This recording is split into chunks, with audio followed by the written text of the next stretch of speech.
Caríssimos amigos, caríssimos irmãos, muito boa noite. Que noite especial, que noite bonita.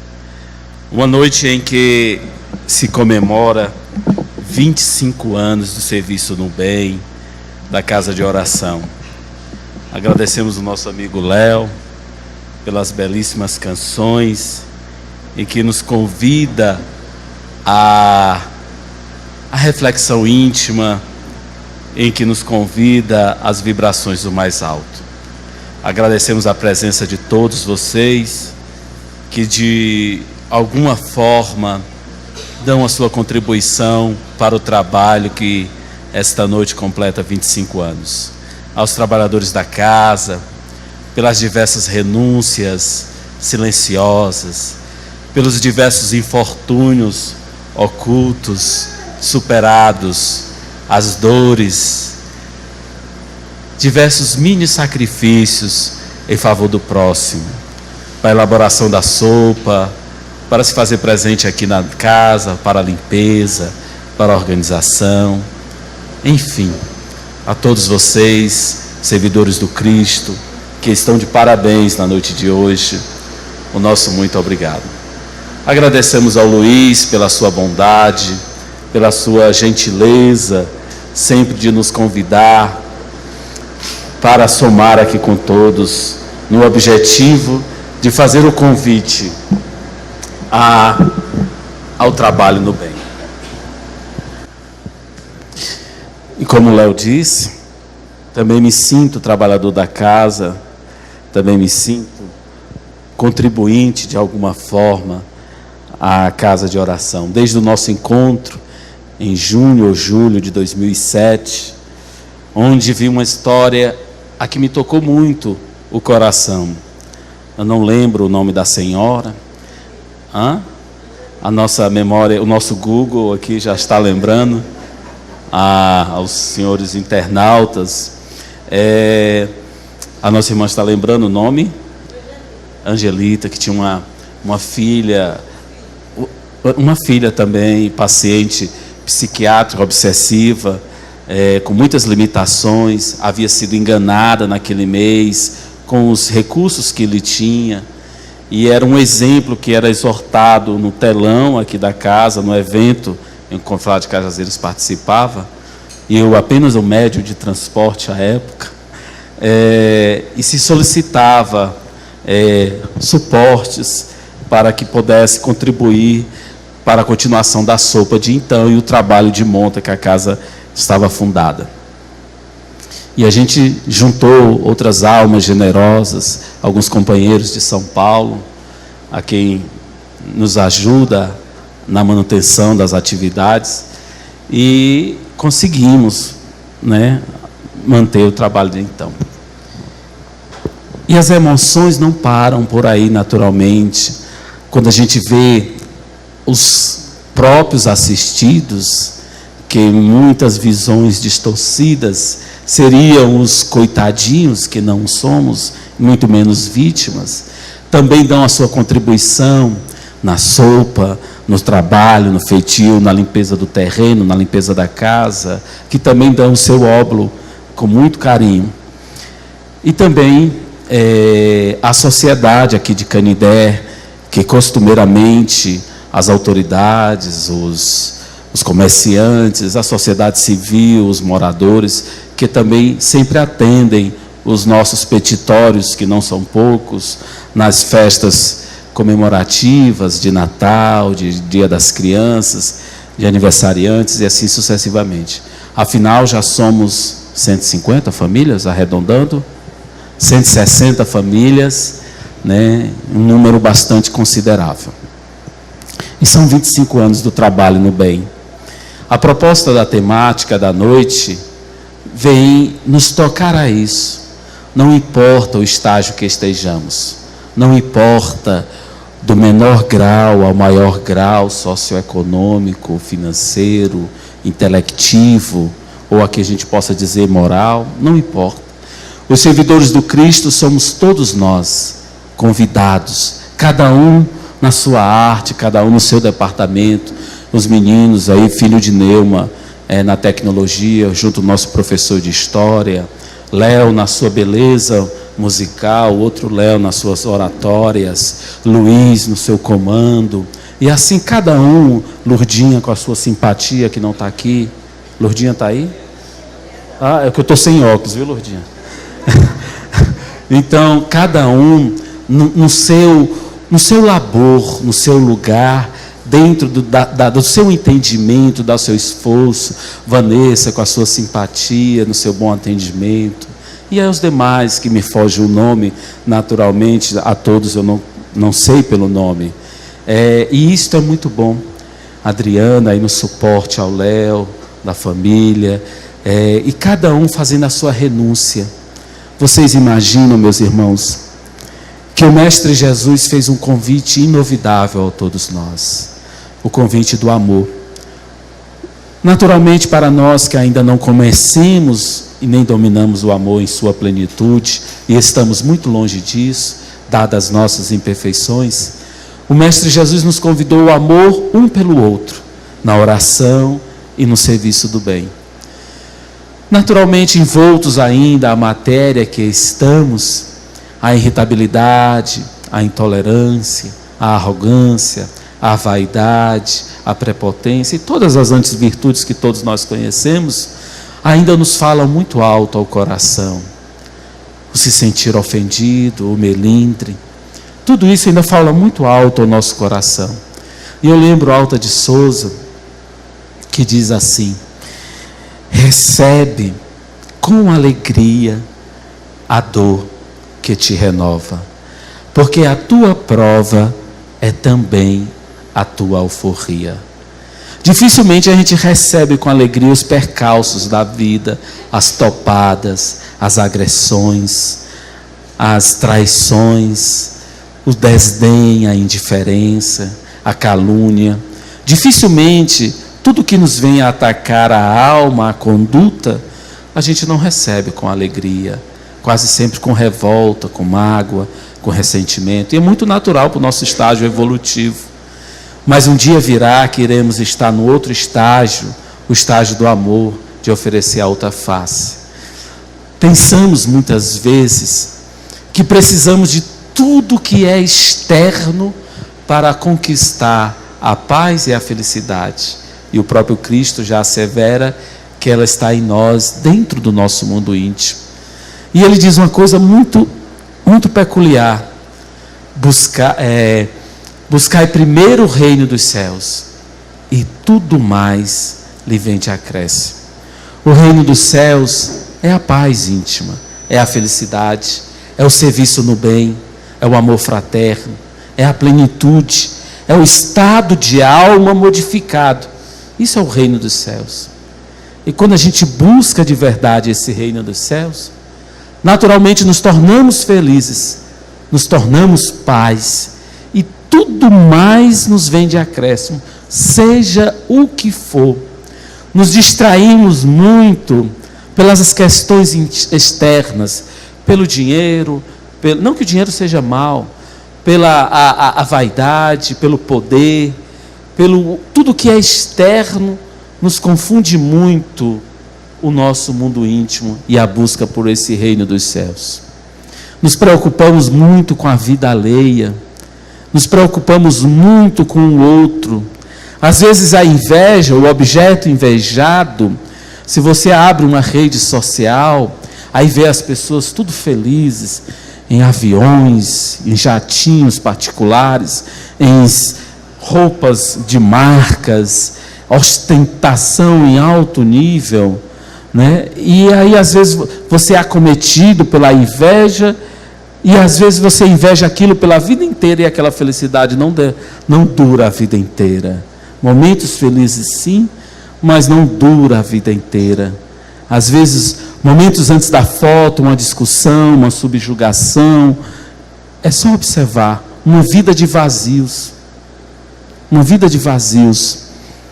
O convite do Cristo é muito mais profundo, é muito mais íntimo, é muito mais interior.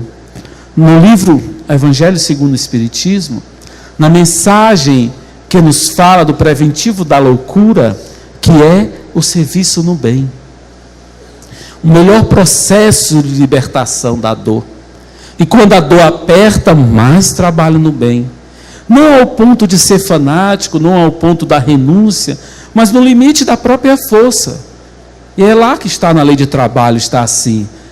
Qual é o limite do trabalho? O limite das próprias forças.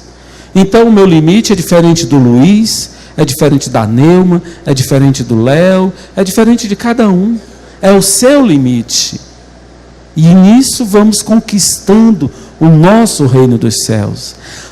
Claro que a gente pode avançar um pouco mais, claro que a gente pode doar um pouco mais, claro que a gente pode se envolver um pouco menos nas confusões, nas questões externas, claro que a gente pode aproveitar o estado presente um pouco maior. Consiste o estado de felicidade, aproveitar o estado presente um pouco mais. Não deixa a mente viajar, fica aqui nesse instante, aproveita as mensagens subliminares que nos são dadas.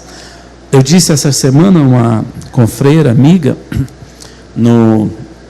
enquanto assistíamos uma palestra no Centro Espírita, no Instituto, e disse para ela, as melhores ideias que tive, e na minha arrogância não tive, foi sugerida, foi no Centro Espírita. As melhores ideias empreendedoras, como lidar com o grupo, como trabalhar pessoas difíceis, como superar dificuldades dentro do grupo, como formar um time, como ter uma ideia para converter em resultado positivo para os clientes. As melhores ideias empreendedoras, porque é a minha área, eu sou empresário, as melhores ideias que eu tive foi no Banco Espírita. Foi porque eu estava aberto a isso. E assim são os médicos, os advogados, os trabalhadores, operários, funcionários, donas de casas, assim são. Se você estiver aberto às mães de família, os pais de família, os tios, às suas problemáticas, os espíritos, amigos espirituais, que são mentes fora do corpo, nos sugerem isso. Dentro da nossa problemática, eles nos dão a solução. Eu tenho observado, às vezes, os centros espíritas, a gente anda em muitos, as casas religiosas de toda uma ordem, as pessoas ainda muito ruidosas, muito barulhentas, e a paz aqui estava aqui instalada, aqui anteriormente, ante as nossas falas, pela voz e pela melodia do Léo, estava uma paz incrível, porque se fazia silêncio. Diferente da nossa reunião ao domingo, que é um pouco mais difícil para 150 famílias, onde a necessidade já é outra, se fazer um silêncio maior. Mas nesta, onde a maioria das pessoas um pouco mais despertas, se fazia um silêncio, uma profunda paz. A nós outros foi cometido uma profunda emoção a perceber um imenso coral que se fazia aqui, de crianças. Os amigos espirituais relatavam futuros reencarnantes. Então, as mães e os pais que estão nas listas aí de adoção ou de processo natural, se preparem, porque a fila aqui é grande, parece aqui que em Canidé a disposição, a maternidade é maior, né? Então, a lista está grande, viu? As crianças que aqui estavam, que faziam um belo coral, e fomos acometidos desta emoção, não por faculdade especial, a qual não temos, mas por misericórdia divina dos benfeitores presentes, que nos permitiram a visualização e a percepção. Então, percebam isso. Quando fazemos silêncio interior, não só externo, porque somos muito ruidosos, mesmo em silêncio, mesmo a boca fechada, dentro da nossa mente, às vezes é um turbilhão de pensamento, de ideias. Quando fazemos silêncio interior, permitimos que a paz se instale mais facilmente. O nosso país precisa disso, né? Há um discurso de ódio, de intolerância, de trocas de provocações, de lado A, lado B, C, D, o alfabeto inteiro, ou às vezes até do próprio lado. Quando todo mundo está preocupado apenas com o seu, quem preocupa-se com o coletivo? Quem preocupa com o avanço da nação? Quem preocupa com a melhoria de um serviço que se pode ser prestado? E quando nós melhoramos intimamente e respeitamos o que é do alheio, isso vai fazendo eco a nós espíritas, cristãos e religiosos de toda ordem, católicos, evangélicos, e seja qual for, sem denominação, temos o trabalho de dar o exemplo. Naturalmente, ninguém uma linha reta e nem tampouco candidatos à santidade. Não somos assim. Não somos assim. Mas cabe a nós, ao máximo e o limite das nossas forças, fazer o bem possível. Assim o era no grupo de Jesus. Zé de Arimateia, que era empresário, que era um homem de posses, que era um homem rico à época e que era uma autoridade junto aos romanos, porque era um homem representativo na sociedade romana de então, conseguia muitas coisas. A parte logística do time de Jesus, ele que cuidava. A sogra de Pedro nem sempre conseguia dar vencimento para cozinhar para toda a comitiva do Cristo. E Zé de Arimateia ajudava muito nesse ponto. E silenciosamente. Só foram perceber Zé de Arimateia quando ele conseguiu, junto às autoridades romanas, que não era permitido, Jesus foi crucificado e morto como ladrão, como marginalizado na sociedade, segundo regia a lei àquela época.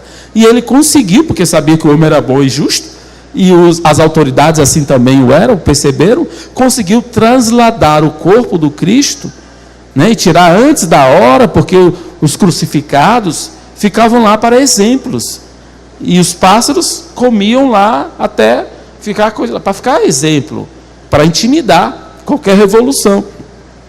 Conseguiu tirar o corpo de Jesus antes, conseguiu colocar numa tumba particular sua, na calada da noite, trasladou o corpo com a sua autoridade. E só foi aparecer depois desse episódio, como muitos conhecem. Então, gente, vejam aí que cada um pode fazer o seu óbolo, cada um dentro da sua percepção. Às vezes a gente não percebe os talentos que temos. Pensamos que apenas talento é dinheiro, e não é. Força braçal, força intelectiva, conhecimento, discernimento, lógica, inteligência, amorosidade, sensibilidade, vários talentos que cada um tem. Cada um tem. Tem pessoas que lavam uma roupa como ninguém. Pessoas que conseguem engomar uma roupa como ninguém. Nenhuma máquina faria de tal forma. Eu lembro, na minha infância, tinha uma senhora lá na rua, Dona Lourdes, vinham pessoas de toda a cidade para ela passar a roupa. E ela passava com uma maestria incrível. E sustentou sua família a vida inteira com o passar de roupa. Porque ela passava como ninguém. De uma forma incrível. Então, cada um de nós temos talentos. Se o seu talento é lavar uma louça, que seja. Às vezes a gente vem com o talento da língua, aí usamos para fofoca. Doma a língua um pouco e usa para acalentar, para consolar, para esclarecer. Às vezes a gente vem com a força e usamos para bater. Usa para acariciar, para levantar um móvel, né? Para fazer um trabalho aqui na casa de alguma forma. Usa para ajudar. Percebem que a opção de usar o talento que temos é nosso? Todo mundo aqui enxerga, não enxerga? Tirando eu que estou sem óculos, a maioria enxerga, não enxerga? Não enxerga? Tem alguém cego na plateia? Não, né? Deficiente visual, para falar na linguagem atual? Não tem, né? Então a visão, gente, é um grande dom de Deus. Se os teus olhos forem bons, todo o teu corpo será. Está lá na Bíblia. E quando nossos olhos são maus, todo o corpo é. Pessoas que são doentes todo, mas não percebem que é a alma que está doente. E quem são os olhos da alma? Quem são o espelho da alma? Se não os olhos? É aqui que começa. Externamente, a captação do mundo exterior. E aí a gente não percebe isso. Pessoas que andam arrastando dores, cultivando dores. Nós adoramos falar das nossas dores. Nós adoramos falar dos nossos infortúnios. Nós até pagamos pessoas para ficar uma hora inteira calada só nos ouvindo. Aí isso chama psicoterapia. É claro que a psicoterapia É bem mais abrangente do que isso. Muito, infinitamente. Mas, naturalmente, um dos alicerces básicos, e pessoas que ficam satisfeitas que seu prazer espiritual, ou material, ou psicológico, é apenas relatar. Ela não quer a solução, não. Ela quer só relatar a sua dor, alguém que escute. E ela repete a mesma coisa 20, 30, 50 vezes no dia. Ou uma encarnação inteira. Todo mundo já sabe. Ela levanta e fala a mesma coisa. Porque o meu marido, e não sei o que mais lá. Não é assim? Todos nós não conhecemos? Ou todos nós não agimos assim, vez ou outra? Eu estava assim essa semana. Aí eu percebi, às vezes, os amigos nos deixam por livre-arbítrio. Eu estava assim essa semana. Aí eu disse, espera aí. Uma amiga dá um alerta, aí a gente faz a reflexão. Eu estou muito reclamão. Eu estou muito resmungão. E estou repetindo, eu fiquei preocupado. Aí a gente faz uma introspecção, faz uma análise de si mesmo, das posturas, das atitudes. Mas espera aí. E aí vai analisando e começa a mudar. Porque ninguém é uma linha reta. Não se preocupe, os que aqui estamos, não somos candidatos a santos e nem santos. Não nos tomem assim. Somos tão e mais imperfeitos que qualquer um que está aí. Tão mais imperfeito que qualquer um. Se amanhã você nos verem flalhando, não se preocupe. Agora, com um diferencial, a gente nos impõe o dever de estar melhor hoje do que estava ontem. E amanhã, melhor do que está hoje. Este é o verdadeiro espírito. É aquele que se esforça, que está no caminho. Não é o que está pronto, nem o que está perfeito. A mim foi uma grande revelação, quando estive na Mansão do Caminho, uma certa oportunidade, e estive com o Divaldo, e Divaldo me falando, que sente raiva. Foi o meu prazer espiritual. Eu tive uma paz ali tão grande. O Divaldo, homem que eu admiro, a gente trabalha muito junto, naturalmente não por merecimento meu, mas por aprendizado no mundo espiritual, por admiração. E aí me senti tão em paz naquele dia, que Divaldo diz que tem raiva de alguns trabalhadores da casa. Eu fiquei tão em paz, porque tem alguns irmãos que a gente não se afiniza, é natural. Somos todos comparsas do ontem, é natural a gente não ter afinidade. É natural a gente não ter o mesmo, afinidade com um do que a gente tem com o outro. E ele falando que tinha uma irmã que adorava o perturbar, e ele não sentia bem. Mas orava, naturalmente e tal. E quando ela disse assim, minha irmã não me toque, porque hoje eu estou muito gripada. E ela assim mesmo tocava, o perturbava de mesmo jeito. E ele dizia que sentia raiva dessa pessoa. Eu fiquei tão em paz naquele dia. Foi uma maravilha. Então perceba, um homem como Divaldo, naturalmente o nível é muito outro, é anos-luz. Mas eu me senti bem e fiquei tranquilo. Nesse dia eu fiquei em paz. Mas percebam, meus irmãos, não precisamos montar hospitais. Se você pode, ótimo, tudo bem. Não precisamos montar creches incríveis. Se você pode, ótimo, tudo bem. Não precisamos montar 10, 100 centros espíritas. Se você pode, ótimo, tudo bem. Mas a gente tem que fazer alguma coisa. Começando dentro de casa, começando no trabalho, começando na sociedade, no bairro, no vizinho. Mas Augusto, eu não tenho nada. Ora, eu vinha para cá ouvir a palestra da professora Ana Guimarães, a qual a admiração nossa é muito grande. Dona Ana, alguns amigos confrades espíritas falam que é o Divaldo de saia. Pelo tom, pela forma de falar, ela é uma carioca, uma espírita de grande nome. E Dona Ana fala que uma das suas primeiras palestras foi no presídio. E ela diz assim, que muito tímida, muito jovem, uma senhora espírita, já forte, fez o convite, e ela disse, olha, quando entrarmos lá, você fica atrás de mim, vai andando no meio do corredor, não fale com ninguém, não olhe para ninguém, e foi uma série de nãos e recomendações. Dona Ana fala isso, uma palestra sobre o amor.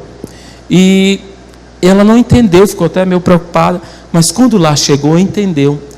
As pessoas esticavam o braço, não ela percebia a sua percepção, não por maldade, mas para tocar em alguém livre. Você percebeu que você é livre e você às vezes nem valoriza isso? Dona Ana diz assim, os presídios deveriam, pelo menos uma vez por ano, abrir suas portas à sociedade, para qualquer um que quisesse lá visitar.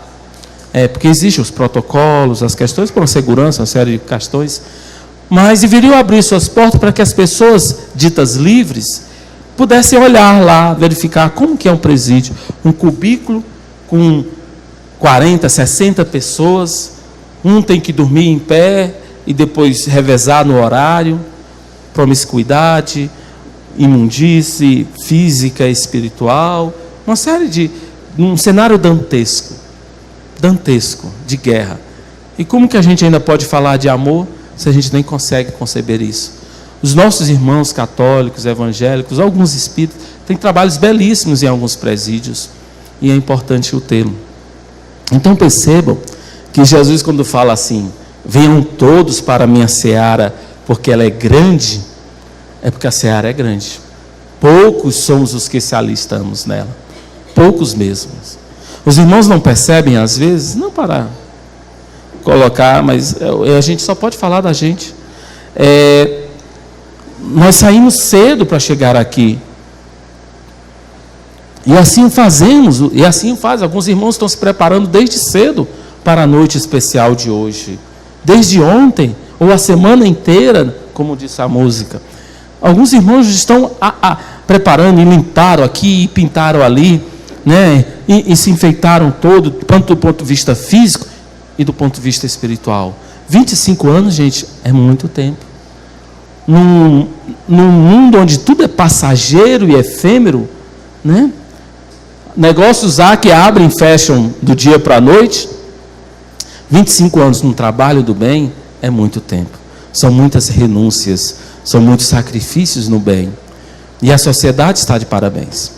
Então, mas podemos sempre fazer um pouco mais, podemos sempre contribuir um pouco mais. O convite é do Cristo, não é nosso.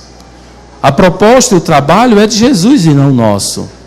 Cabe a cada um de nós, dentro das suas limitações, fazê-lo. Na oração.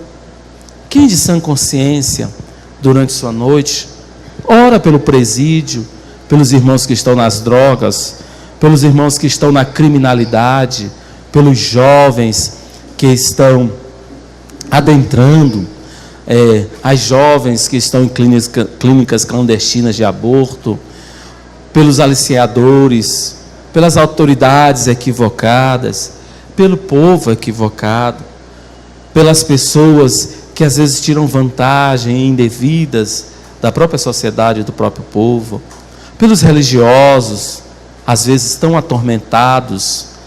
Orar é um grande serviço no bem. A oração que fazemos, que ela possa ser estendida não somente ao nosso círculo, aos nossos familiares, ao nosso caminho, ao nosso bairro, à nossa cidade, ao nosso país, mas à nossa galáxia, ao nosso universo. Quantos espíritos há precisados reencarnar? Quantos religiosos há precisando ficar fiel até o fim? Então precisamos orar. E a oração é um grande serviço no bem. É um grande serviço no bem. A gente tem que orar pelo que bom e pelo ruim. Temos que agradecer pelo que já recebemos e pelo que iremos receber. Eu falava essa semana em um centro espírita, não lembro. Eu dizia assim, nós temos que orar quando estivermos no hospital. Certamente aqueles que chegarem lá, em algum momento, vamos desencarnar, aqueles que tiverem a oportunidade, talvez vamos ser atendidos, se já não fomos, vamos ser atendidos por um hospital, por um médico, por uma enfermeira, por um profissional de maca, por um profissional da segurança, pelo assistente social, pela pessoa do computador. E a gente, alguma vez na vida, vai passar por esse processo. Ou um familiar nosso, né? Ou um familiar nosso. E a gente tem que orar por aquelas pessoas que ali estão. Você imagina o sacrifício de uma enfermeira? Eu tenho uma tia que foi auxiliar de enfermagem e depois se tornou enfermeira mesmo. 3, 4 expedientes, 5 empregos e vai se revezando. Às vezes tem que estar de folga num, coincide com outro, troca folga num colega para fazer uma renda. E geralmente o profissional de saúde sempre tem mais de um trabalho. Porque a gente sempre critica o médico. E às vezes a gente não vai e não percebe que no hospital não tem nada. Não tem luva, não tem soro, não tem seringa, não tem nada, absolutamente nada para poder fazer o mínimo de um atendimento. Esse é o resultado da corrupção. Esse é o resultado da corrupção. O que é para chegar lá, não chega. Às vezes uma consulta, semana passada eu estava num oftalmologista, e ele trabalha no Hospital Geral com cirurgia oftalmológica, e ele disse que os estudantes têm que fazer o estudo, tem que ter cirurgia. O governo precisa comprar uma lente que custa R$2 para o governo, e não tem no Hospital Geral.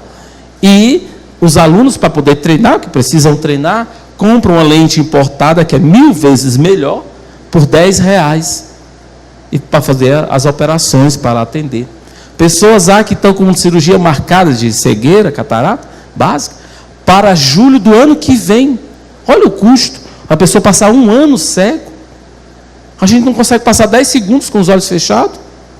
Dê 2, 3 passos com os olhos fechados, para você ver o que é a agonia, de você não sentir o chão, não ver a profundidade. Não é assim? E você imagina o custo. Naturalmente a pessoa, a gente pode explicar pela parte espírita, dar uma série de explicação filosófica, moral, religiosa, tudo bem. Mas não era para ocorrer.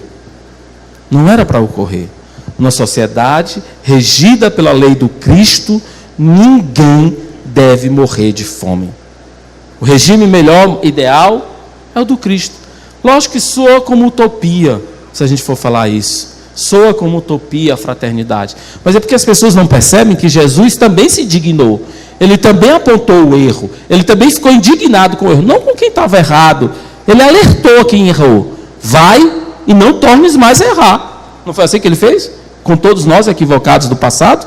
Ele disse, olha, tudo bem que você está errado aí nesse momento, compreendemos que é o teu momento, ele falava isso para nós, vai e não tornes mais a errar. Não era assim? Ele não concordava com o erro, alertava quem estava errado e mandava seguir à frente. O regime do Cristo é esse, fraternidade. Ele entendia, mulher, onde estão os teus acusadores? Foram todos, senhores. Eu também não te condeno, mas eu te alerto, vai e não tornes mais a errar. Aos descansados, porque a gente pensa que preguiça não é pecado, né? Não é uma falha moral, é sim, grande e grave. Aos descansados, a gente pode ver isso, um paralítico. Joana de Ângeles, Amélia Rodrigues, analisando essa passagem, que eu gosto muito do Evangelho, ela fala assim, o paralítico de Betsaida, nos templos de Jerusalém à época, a tradição judaica dizia assim, existiam piscinas naturais abaixo, nas cavernas, nas tumbas abaixo dos templos centrais, e tinha um paralítico que era conhecido por todos, e ele ficava ali na beira da piscina, ficava ali pela região, e dizia a tradição judaica à época que uma vez por dia o anjo do Senhor descia, mexia as águas, e o primeiro que se jogasse ficaria curado, não importasse o mal. O paralítico, quando tem um encontro com o Cristo, que é pedagógico, que é para nós e para o povo de então, o paralítico que teve encontro com o Cristo disse assim, o Cristo falou, tu crês que eu posso te curar? Porque sabia que ele tinha uma fé vacilante. Jesus não fazia pergunta à toa. Aquele homem não falou uma vírgula à toa. Até o seu silêncio é uma resposta profunda para a humanidade. Está lá no Evangelho. O que é a verdade? Ele silencia. Pilatos e nem nós não temos condição de compreender a verdade. Não como o Senhor da terra. Não como o Senhor do mundo tem. Estamos muito longe. Muito distante. E a gente às vezes quer, diante de um irmão, impor a nossa verdade. Olha que iludido nós somos. Se o homem, o dono da verdade, pelo menos do nosso universinho aqui, silenciou, quando questionado da verdade, e a gente vive querendo impor a nossa verdade aí, esfregar na cara de Deus e o mundo. Como somos equivocados e prepotentes. E ele pergunta, tu crês que eu possa te curar? Senhor, é o seguinte, há 25 anos eu venho aqui e nunca fui o primeiro. Amélia Rodrigues, analisando a passagem, disse: queria mesmo. 25 anos, 365 oportunidades por dia. Multiplica aí 25 por 365. É chance que não acaba mais. Será que esse cidadão queria mesmo? Amélia Rodrigues disse assim: se quisesse, estava balançando o pé na piscina. Porque na primeira oportunidade alguém topava nele e caía. Longe, paralítico, até alguém carregar e jogar lá. Alguém já tinha se jogado. Não queria. Assim somos nós. Nós somos apegados até a nossa desgraça. Olha como a gente é materialista. Olha como a gente é apegado. Até a nossa desgraça é nossa. A gente não abre mão. Porque o bom é se lamentar. O bom é falar. Né? Um fala que está sofrendo, a gente diz: isso é lá nada. Lá em casa caiu, foi um terremoto, meu filho. Não é assim? É só na nossa casa. Fulano diz assim: lá em casa não tem nada para comer. Lá em casa nem panela tem. A tua ainda tem panela. Não é assim? O marido foi embora, levou, foi tudo. Não é assim que as pessoas falam? Sempre quer competir até na desgraça. A desgraça maior é sempre dele. Então, gente, todos os dias a piscina de Betsaida bate-nos à porta. Todos os dias o Cristo bate à porta. E é externo, mas só abre por dentro. Só abre transformado. Só abre modificado. A gente não tem que orar só de manhã e de noite, não. Tem que orar a todo instante. Todo instante. Pelos livramentos. Vocês não sabem os livramentos para a gente chegar até aqui. Às vezes no livro da multa, né? Porque também a gente é inadvertente, né? Indisplicente. No livro da multa, porque é responsabilidade nossa. Mas livro de outras coisas. Um assalto. Um acidente. E aí vai. No nosso organismo, nesse exato instante, um monte de metabolismo está ocorrendo para nos manter aí, em pé, para nos manter aqui, lúcido, vivo. A gente nem sabe de quantos AVC a gente escapa, de quantos envenenamentos espontâneos a gente escapa. O corpo expulsa, mas a gente reclama que está com a virose. É o corpo expulsando um veneno, a gente nem sabe. Mas a gente adora reclamar. Vamos mudar isso. Que tal um compromisso íntimo? Que tal? Pelo menos hoje, até meia-noite você não vai reclamar da sua vida. Até hoje, quando você pensar, você vai lembrar da minha cara feia aqui na frente. Até hoje, pelo menos você pensar em lamentar, você faz uma prece de agradecimento. Diz: que bom que eu sou magro, que bom que eu sou gordo, que bom que eu tenho essa roupa, que bom que eu não tenho. Se você pensar em reclamar alguma coisa da sua vida, pelo menos até meia-noite hoje, agradeça. Nem que seja um bocado de menino chorando no pé do ouvido, porque não tem, né? Um bocado de menino chorando no pé do ouvido. Que bom, é Mozart cantando para mim. É os anjos, é os coral de criança que o menino falou lá na frente, né? Mas hoje, pelo menos hoje, até meia-noite. Augusta, eu não aguento não. Pois até 9 da noite. Vai dar 8, né? 8 horas? Vai dar 8? Ou é 9? Vai dar 8 horas, né? Pelo menos até 9 da noite. Uma horinha. Aí você vai estendendo. Vai estendendo. Vai estendendo. E de repente você percebe que faz tempo. Quando alguém vir para lamentar, você não compete. Você diz: verdade, meu irmão. Que tal a gente orar para melhorar essa sua situação? Quem sabe alguém nos ouve e melhora a vida da gente? Não compete. Não nisso. Nem outra coisa. E aí você muda mais uma coisinha. E quando o vício da fofoca vier, você olha no espelho e vê as suas próprias falhas que você não gostaria espalhadas ao vento. Aí você silencia. E se for quase insuportável falar, todo mundo já conhece.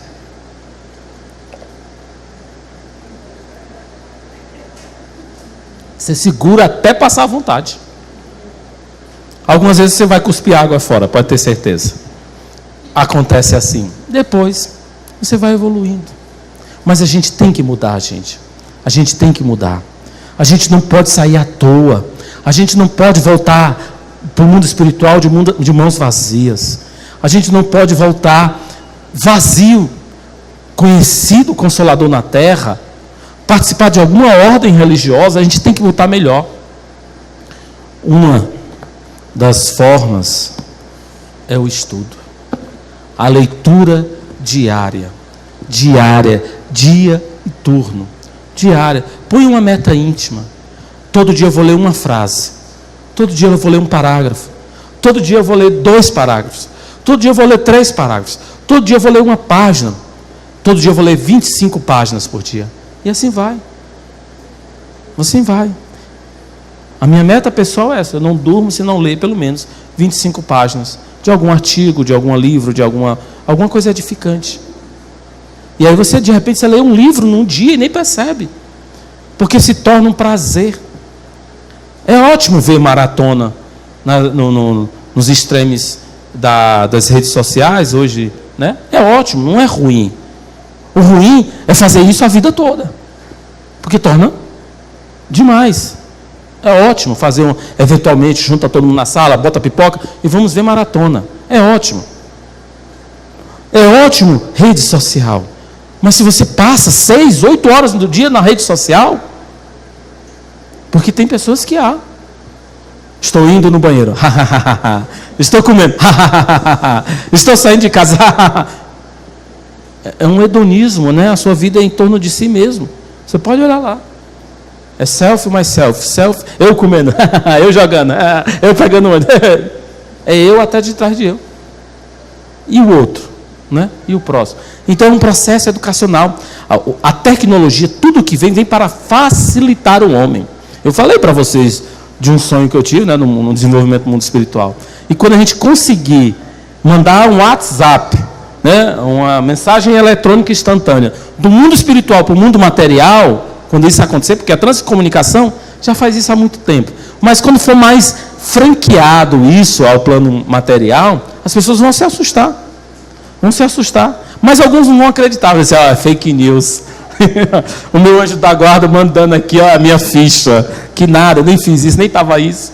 Mandando aqui a gente puder consultar a nossa ficha encarnatória, já pensou? A nossa rede social do passado.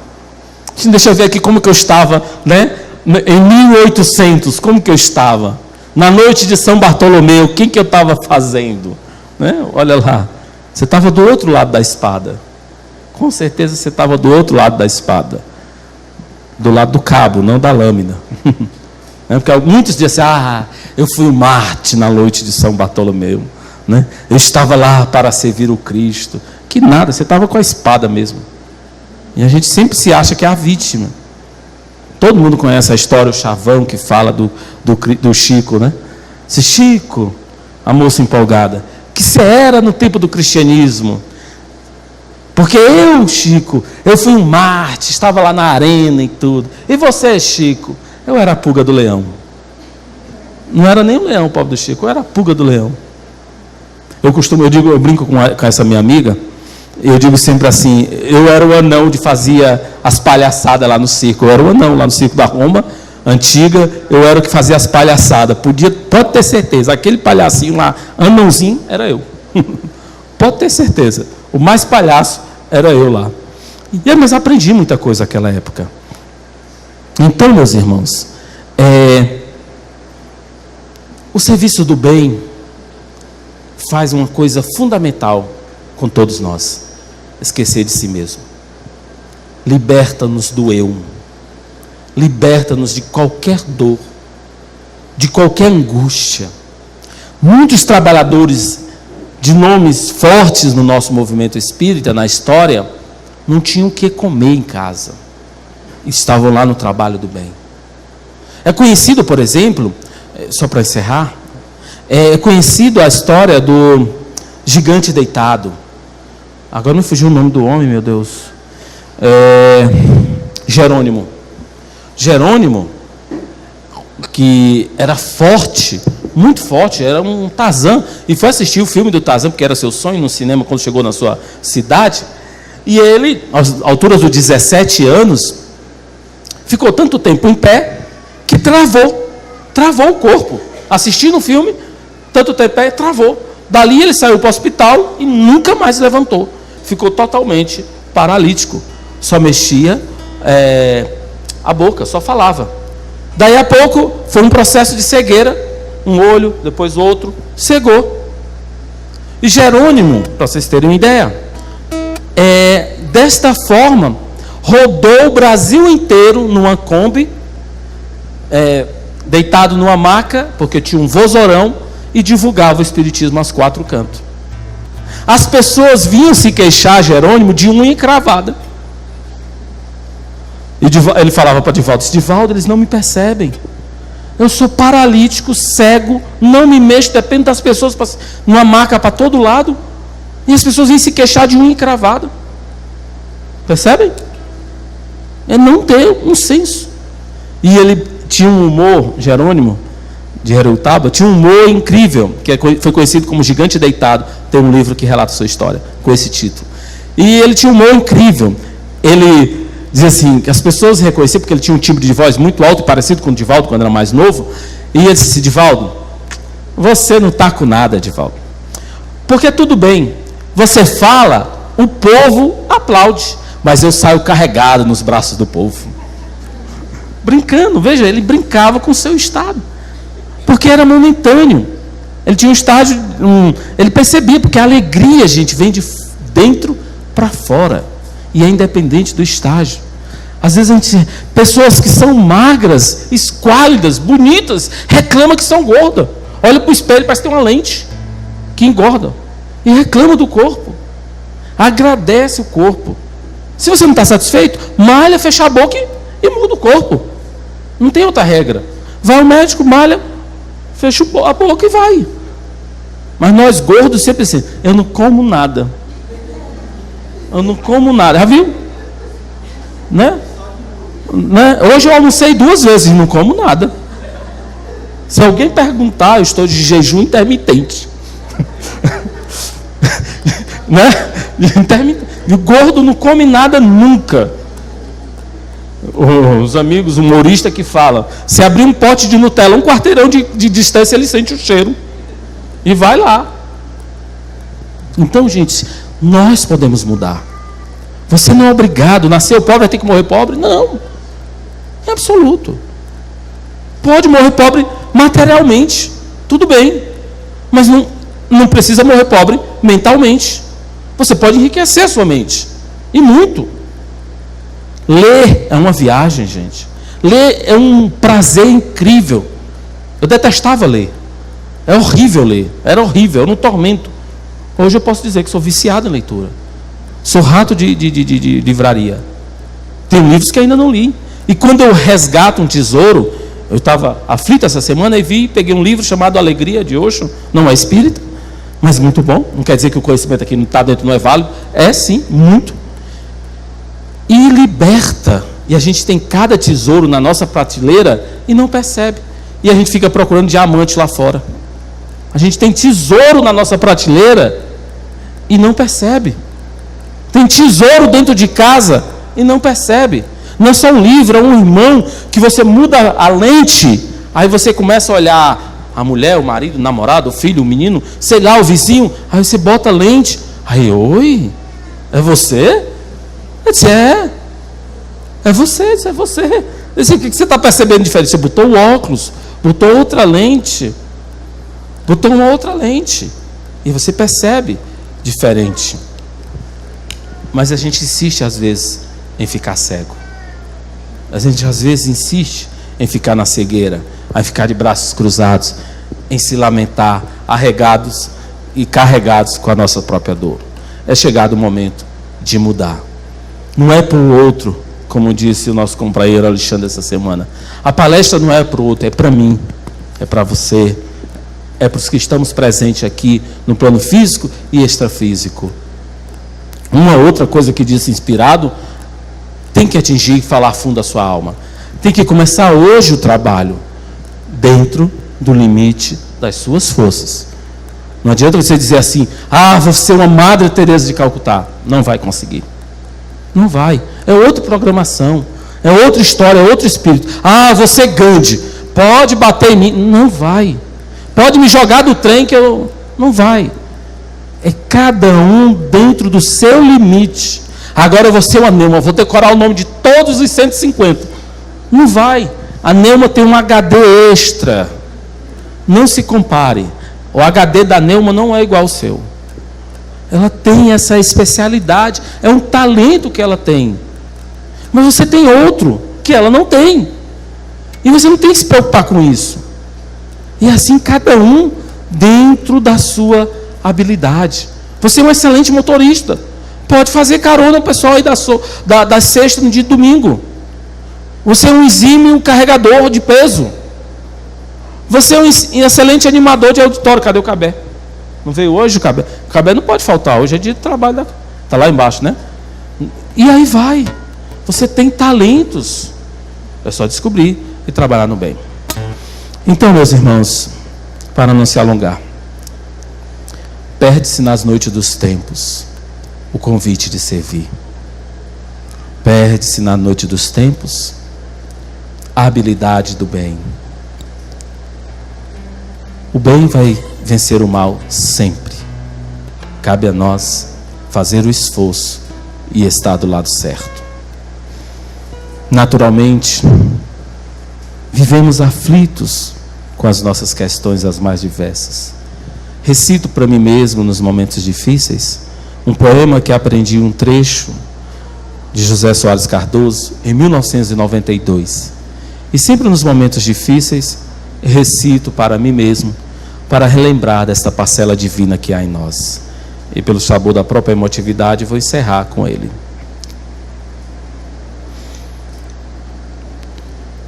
Por que ficais, meus filhos, tão aflitos, quando tendes poderes infinitos que o Pai Celestial vos outorgou?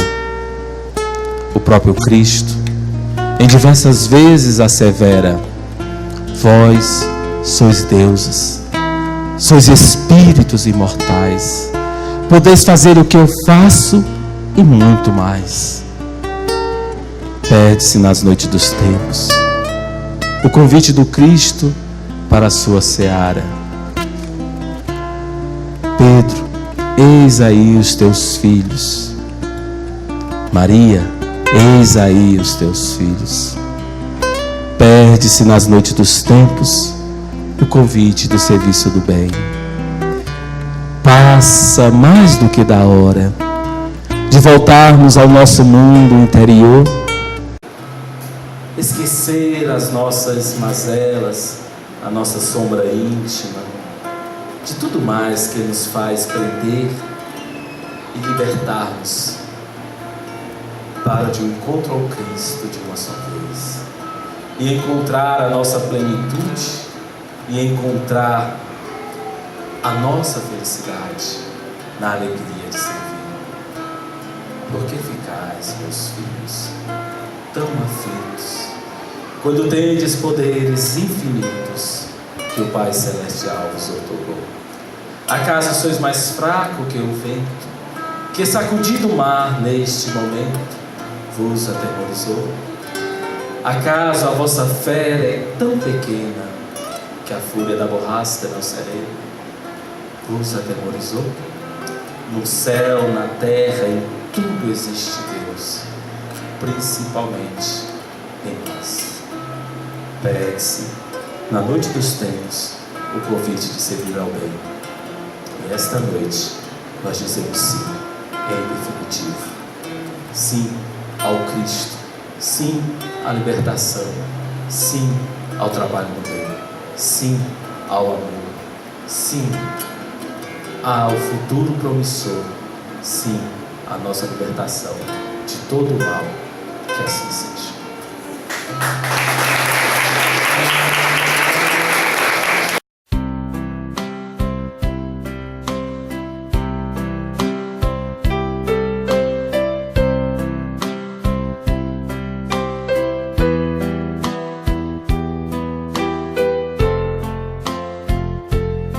Deus, nosso Pai, que tendes poder e bondade.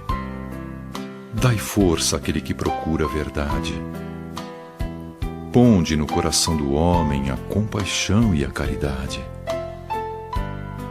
Deus, dai ao viajor a estrela guia, ao aflito a consolação, ao doente o repouso. Pai, dai ao culpado o arrependimento, ao espírito a verdade, à criança o guia, ao órfão o pai.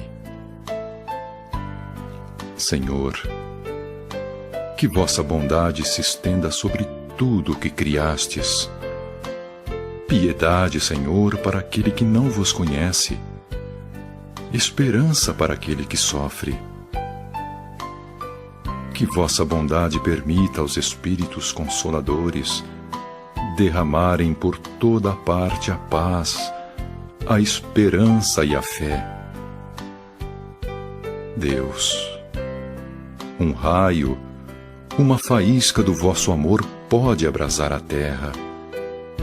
Deixai-nos beber nas fontes fecundas e infinitas, e todas as lágrimas secarão, todas as dores acalmar-se-ão.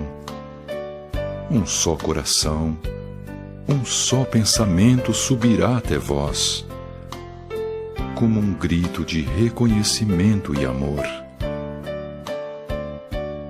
Como Moisés sobre a montanha, nós vos esperamos com os braços abertos. Ó poder, ó bondade, ó beleza, ó perfeição, e queremos de algum modo alcançar a vossa misericórdia. Deus, dai-nos a força de ajudar o progresso a fim de subirmos até vós. Dai-nos a caridade pura, dai-nos a fé e a razão. Dai-nos a simplicidade que fará das nossas almas o espelho onde se refletirá a vossa imagem.